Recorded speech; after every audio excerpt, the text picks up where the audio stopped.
One's ready. One's ready. Go! Hey everybody, welcome back to the One's Ready podcast. This is your daily drop for the 2nd of April. But before we get into that, head over to barbellapparel.com. I know you guys heard me talk about it. They are in their 11th anniversary and they are crushing it. It is buy two, get one free on select items. You can mix match and you'll get the lowest priced item for free. The sale runs until the 28th of April, but go over there. Check out their dress shirts, their Havoc Polo t-shirts, their jeans, their chinos, their joggers, their workout shorts, their graphic tees. It's like a 4-way multi-level stretch with these things. I wasn't kidding when I said I wear the chinos to go hiking because they stretch so much better than that kind of nylon pants that a lot of hiking companies use. So love their stuff. Been a big supporter of them since their Kickstarter back in 2014. So go over there. There's no promo code associated with it at all. You just go over there, you check out. Upon checkout, hit the exit survey and tell them that we sent you. And if we're not on their list, then just type us in. So on to the news. If you're new here, this is the news that gets curated to curated by public affairs and then is disseminated to all the commanders and all the chiefs in the Air Force. So, joint news. Lieutenant General Dan Kane, or Raisin Kane, Trump's new Joint Chiefs nominee, vowed to provide nonpartisan, candid advice during his Senate hearing. He denied wearing a MAGA hat, emphasizing his commitment to military neutrality. I don't know why it would matter if he wore a MAGA hat. Just the fact that Make America Great Again is somehow bad. I don't know. I don't get it. And I don't pretend to understand it. So all I know is that Raisin Kane has got a really good track record. I've worked for him in the past, and I'm excited to see what he does in that position. Next, Lieutenant General Kane highlighted his unconventional Air National Guard background as an asset for today's challenges, promising to accelerate tech fielding against China. He criticized the signal link's impact on operational surprise. Yeah, I mean, there is definitely some criticism to be had there if it was in fact unintentional. If it was unintentional, absolutely. But I don't know. The more and more I see on it, and the more and more I read it, the language, like I tend to think the whole thing was intentional and a setup, and to pass on their true feelings and sentiments to Europe. That's me, though.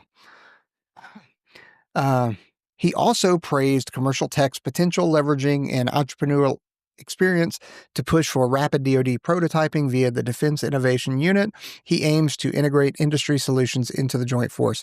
Yes, we like SOCOM, Special Operations Command, is able to do rapid prototyping and rapid acquisitions, but even that is relatively slow when you talk about the private sector. Once you start talking about service-related stuff, it takes forever to get new stuff out there. So this is a good thing if we can actually make it happen. Next, NORAD's General Gregory Gillet warned that Canada leaving the command would blind U.S. northern defenses despite strong current ties. He testified about this amid U.S. and Canada tensions. So I know General Gillet, talked with him quite a bit, and I know that he's got a lot of things going on up there. Based off of what he said here, I tend to disagree with him. I don't think it's going to make us blind. And the reason why is because no one's going to attack Canada. Like say Russia, right? That's the one that they're worried about. Say Russia attacked Canada. Do you really think that we would allow that to just happen? Or do you think that that Canada wouldn't let us know if there were Russian bombers coming over their heads? No, because they'd also be worried about it. So this whole kind of, I just disagree with the general on this one. Next, General Goulet expressed concern that Spectrum auctions could disrupt Trump's Golden Dome missile defense, critical for Homeland Security. Raisin Kane, or General Kane, echoed this, noting that the S-bands role in military effectiveness. If you guys aren't tracking, or if you're familiar with, different radio waves and networks and stuff like that, there's different bands, there's K bands, CU bands, S bands, and that kind of stuff. So that's kind of what they're talking about in regard to that. And military uses S bands a lot. Next, the White House warned China over war games near Taiwan, reinforcing peace in the Strait after Secretary of Defense Hegseth's Philippines pledge. The press secretary, Caroline Leavitt, underscored Trump's stance. I mean, you think about it, they start acting like they're going to take over Taiwan. That is kind of concerning, if you will. So I understand why the kind of warning or the shot across their bow. But I mean, when they're practicing the takeover Taiwan and they're right there, and there's no way that we could get there in time if they were to do it, it's a bit concerning, to say the least. Next, Representative Derek Van Orden shocked commanders by asking why the military doesn't kill narco-terrorists, prompting legal and strategic clarifications.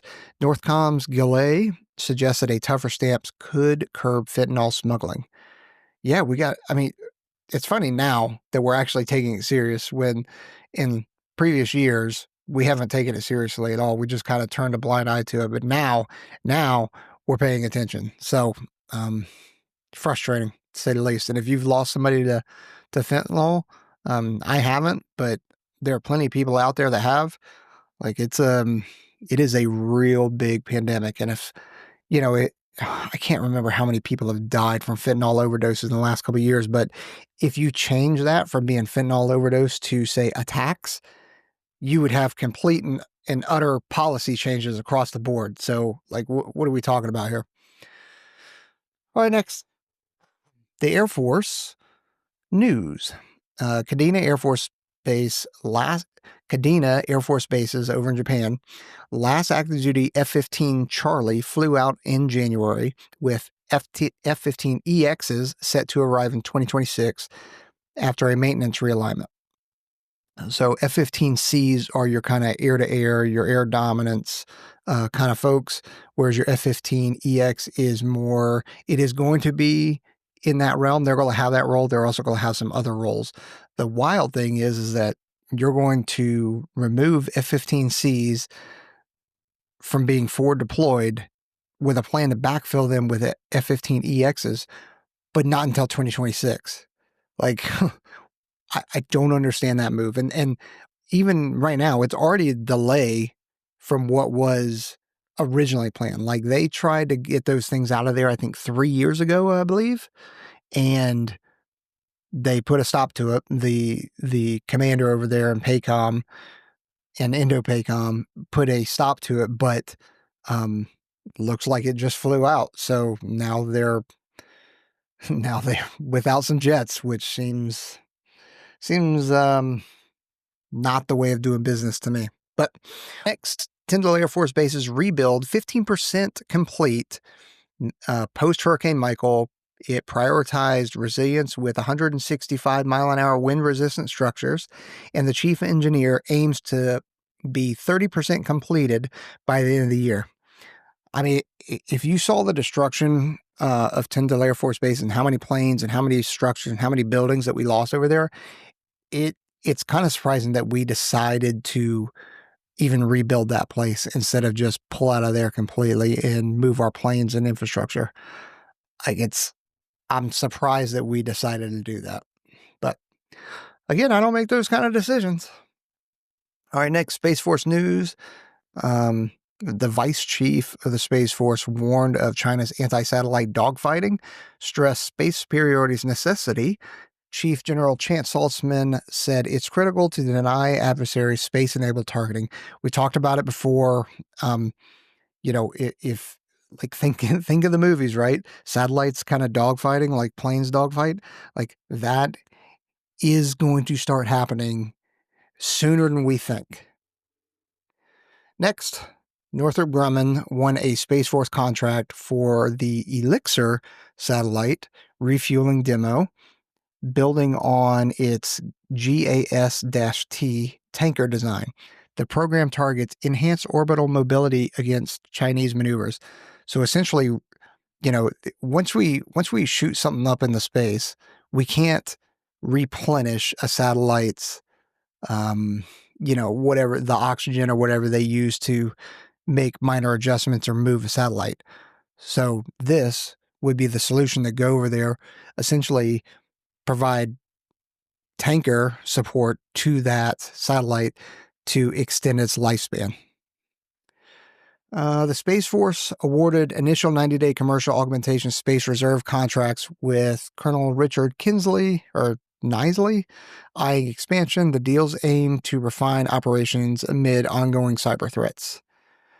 Cool. I don't know anything about that, so I can't really comment on that one. These are of interest.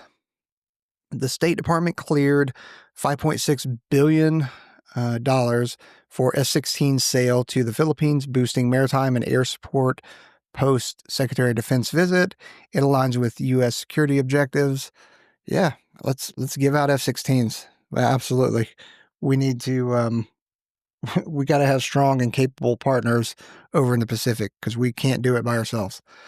Next, the NSC advisor Michael Waltz and staff used Gmail for sensitive talks, raising security concerns despite denials of classified leaks. Official guidance now mandates secure platforms. If they're talking classified, they should be on classified platforms. Now, the thing about sensitive, right? It says sensitive talks, raising security concerns. I mean, you could make the argument that me reading you guys the news in this is sensitive, right? It's not classified in the least, right? But it's so subjective depending on who did it, who's scrutinizing it, who's reading it, who received it, how updated is the information. Like it's tough to be one way or the other. So I'm always skeptical whenever I hear these kind of things like, oh, well, it's sensitive. Were Hillary Clinton's BlackBerry sensitive with all the classified data on that and the private servers that she had in her house? Like just using that as a high profile example. I don't care either way in terms of like where you lean left or right. But like if we're going to do it for everybody, we're going to do it for somebody, we got to do it for everybody. Right. So, yeah.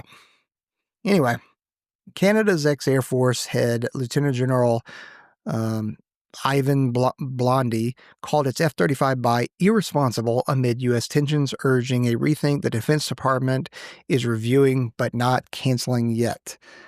Hey, man, that's on you guys. I know it's an expensive bird, and hey, you're upset about the way things are going. Well, you need to blame your own government. You need to blame I'm not saying our government's clean either, right? But Canada's been taking advantage of us in terms of tariffs for far too long. And now you're upset that we're calling you on it. Like, get over it, dude. Next, the FAA approved Blue Origin's New Glenn fixes after a landing failure with SpaceX, also addressing Starship's 7th flight loss. Both cited propulsion issues, aiming for future success. Hey, SpaceX almost wasn't even a thing. They had, if I remember right from the documentary, they had one more launch available after that, like, because they were just crashing rockets, right? They had one more launch available before they went completely bankrupt and stopped, and they made it work. So there's going to be a lot more failures before we have success. And we just got to keep getting after it. Next, Lieutenant Colonel Justin Benese urged integrating special operators into the Joint Simulation Environment, or JSE, at Nellis Air Force Base for realistic training. Current systems fall short of future threat scenarios. Completely agree. Special operations should be in that simulator and that JSE environment, or Joint Simulated Environment. It's pretty awesome gig, and yes, our current systems do fall short, and we've got to do we've got to play catch up. Like I know that it kind of sounds dramatic, and maybe, I don't know, maybe I am being dramatic about it, but I don't think the military and the DoD is being upfront and honest with you when it comes to how far behind we actually are in acquisitions and some of these things. Like, I think it would blow your mind as a taxpayer and as an American citizen if you knew all the bureaucratic BS that goes on between Northrop Grumman, Boeing, General Dynamics, the DoD, all the subcontractors. Like, it's kind of disgusting, but that's just my 2 cents. Anyway, you guys have a good one. Thanks for joining. Don't forget to like, subscribe, hit that notification bell. Head over to onesready.com.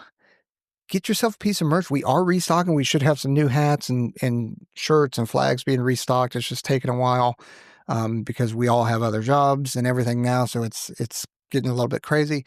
But again, visit barbellapparel.com. Hit that buy two, get one free, and just treat yourself. All right? Later.